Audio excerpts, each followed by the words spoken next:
Namaste everyone. Thank you for joining in this video. And the title of the video is given as the most neglected house of the horoscope. And as you'd see when I speak, this is actually this is in reality the most neglected house of the horoscope. Okay. But then before I go into the main topic, kindly subscribe to the channel if you have not done that already. And if you have, please share this video with your friends and family if you think they are going to benefit from this information. Okay. So which is the most neglected house of the horoscope? Okay, it is the third house, which is known as the Maithuna Bhava. Okay, the word Maithuna, it means sexual copulation. And because it means sex, so the third house is actually most ignored by astrologers. Okay, and because they have their own reasons. Okay, the third house is possibly the least interesting houses of all of them. And you'll see that in most analysis of birth charts, it is very, subtly dropped out of the analysis, because most astrologers, they usually cannot find anything in the third house that merits a closer consideration or that merits a closer examination. Okay, but then you have to remember that the third house is actually very important because it is also the house of your parakrama, right? Parakrama means your purushartha. And this is the house of success. It holds the key to your success. Okay, and remember, Mars is the karaka of the third house, and Mars represents all your efforts. And in Vedic astrology, third house is associated with younger siblings, creative expression, communication. But then there are many deeper spiritual and psychological aspects associated with the third house, which are not discussed enough in common astrology. Okay, so first of all, we have to come to the fact that the main theme of this house, the themes of this third house are related to Mars. Okay, because Mars becomes the Naisargika Karaka, or the natural indicator of the third house. And because of it, this house is associated with courage, bravery, your own effort, and various other initiatives that you take. Okay, now if you have natural malefics in the third house, then it indicates courage, while natural benefics indicate timidity. Okay, and if the third house is empty, then you have to look at the nature of the ruler. For example, if the third house is ruled by Pisces, then it means by nature the person is going to be very timid. Okay, similarly, if the third house is empty but is ruled by Mars, then it means the person is going to be very, very aggressive, very, very fierce. Okay, the third house is also going to show brothers and sisters, and because of it, it is also known as a Sahaj Bhava. That means an easy house. Okay, and other meanings of the word Sahaj means born of the same mother, meaning blood brothers and sisters. And it is through the rivalry of your siblings that you learn to express your individuality, express your personal interests. You individualize your egos and become who you really are. And this third house allows you to exercise your will to shape your world, move forward, and of course win all your battles while showing all your ingenuity. Okay, it represents the courage to go out into the world, to communicate, to be curious, and to move forward step by step in the complex world of human development. Okay, and this third house is the place where we learn to live in this world, where we find our individuality and overcome fears in its self-expression.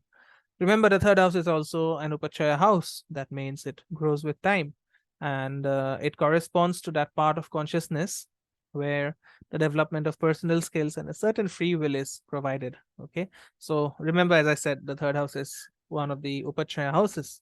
It is only going to grow better and better with time. Okay, now the third house also represents your skills, particularly the skills of hand. And various planets placed in the third house are going to show various skills, right? For example, if the sun is placed in the third house, it will represent skills of playing musical instruments, possession of sword and firearms.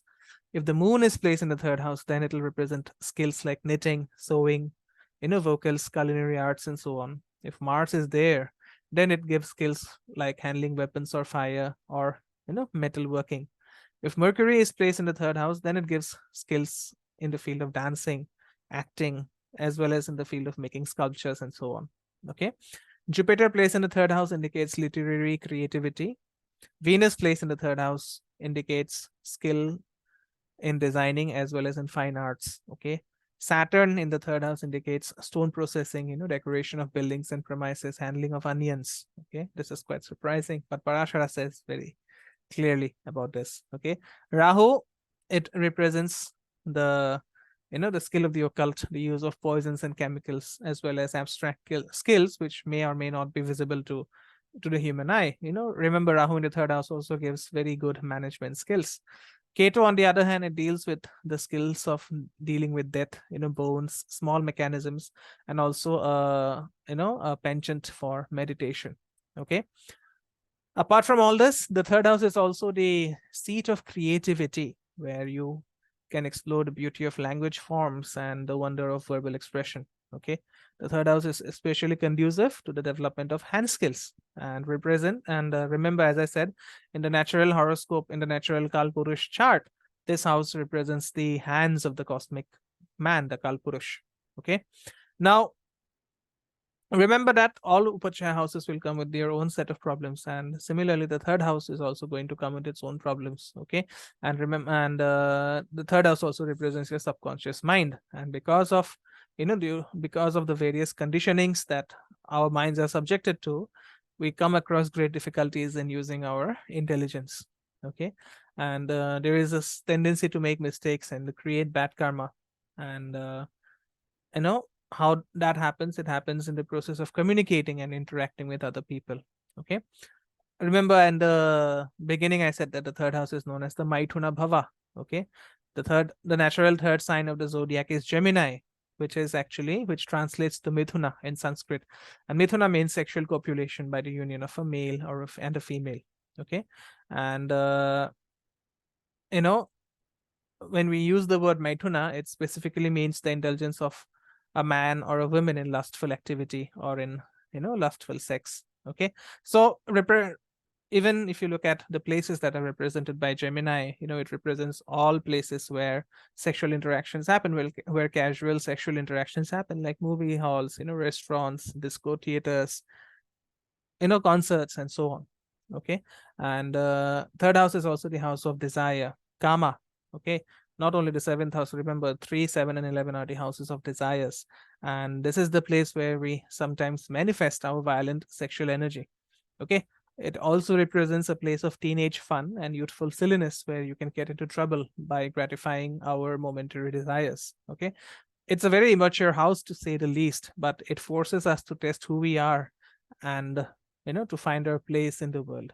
Okay, now in its lowest manifestation, the third house can push us into unconscious sexual desires and aggressive energy, which actually represents the dark side of Mars. Okay, especially if Mars associates with Venus, then you can actually find the native following their unconscious sexual desires till the very end. Okay, and that this abuse of this natural desire called sex, it causes accumulation of bad karma.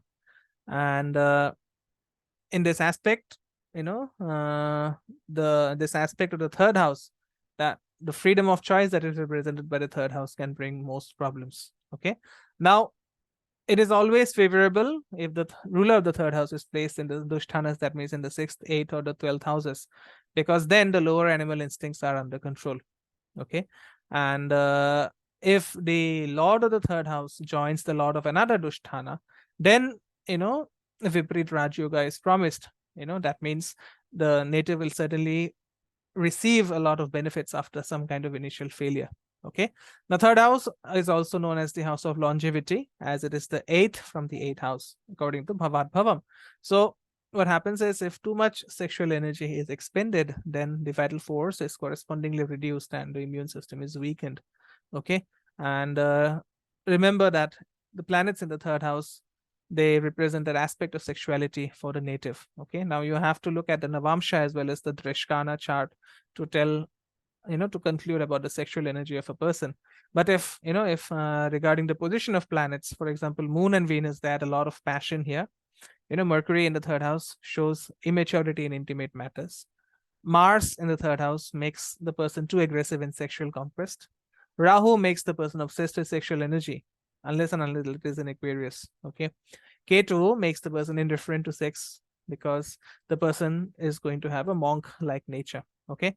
Jupiter in the third house, of course, is very interesting because, Jupiter, the third house is considered to be the Maran Karan Sthan of Jupiter. And if Jupiter is in the third house, it actually indicates that the person moves away from his or her dharma and its natural longing for higher wisdom. And instead, the native is going to fall into sexual play, laziness, as well as lack of motivation. Okay. So, how can you protect the third house? That is through your Guru Upadesha. Okay. Remember that if any planet is placed in the third house, that planet is directly going to look at the ninth house, and the ninth house, it governs dharma. So if malefic planets are placed in the third house, it will more or less, these planets will more or less destroy the characteristics of the ninth house, and benefics will maintain the characteristics of the ninth house. Okay. So that is the reason most astrologers say that if the 3-9 axis has malefics, okay, then it can lead to breakup of marriage, because marriage is one of the greatest dharmas of human life. And if malefics are placed in the third house and the ninth house, the 3 and the 9 axis, then during the periods of these malefics, it can lead to a marital breakdown due to the weakening of the dharma of matrimony. Okay.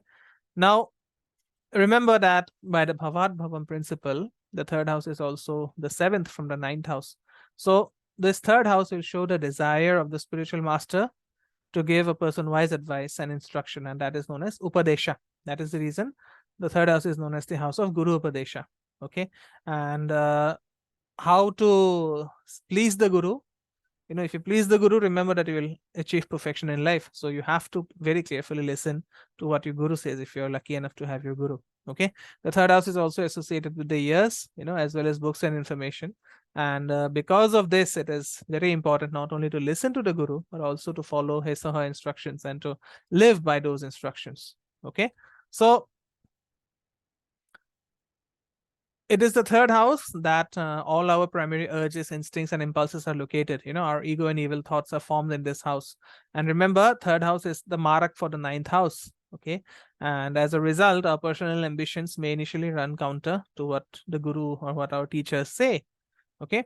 So if the third house or the Lord is under the influence of malefics, then it is important that you don't fall into adultery or don't succumb to excessive sexual behavior, and for that you need protection from the Guru. Okay. And if you have received spiritual guidance or spiritual diksha from the Guru, then it means that your Mars is going to be very, very calm, as well as the lower manifestations of the third house are not going to really manifest for the time that you spend on this earth. Okay. So if you have Jupiter in the third house, then it is very important that you try to get a Guru to guide you on the spiritual path. Otherwise, there is a big risk of bogging down in idle pastime. Okay. So only unconditional adherence to the instructions of the Guru and selfless devotional service to the Guru spiritualizes the mind and directs the creative energy of the third house of Upachaya, not to create a bed of bad karma. Okay, but to burn your whatever bad karmas you have had. All right. So I hope that this video has opened up your perspective to take a fresh look at the third house. And as always, I thank all of you for watching my videos. Kindly subscribe to the channel if you have not done that already. And do let me know in the comment section about your feedback regarding the content that is being shared every single day. So that's it from me in this video. I'll see you soon in yet another video. Namaste. Om Gurave Namaha.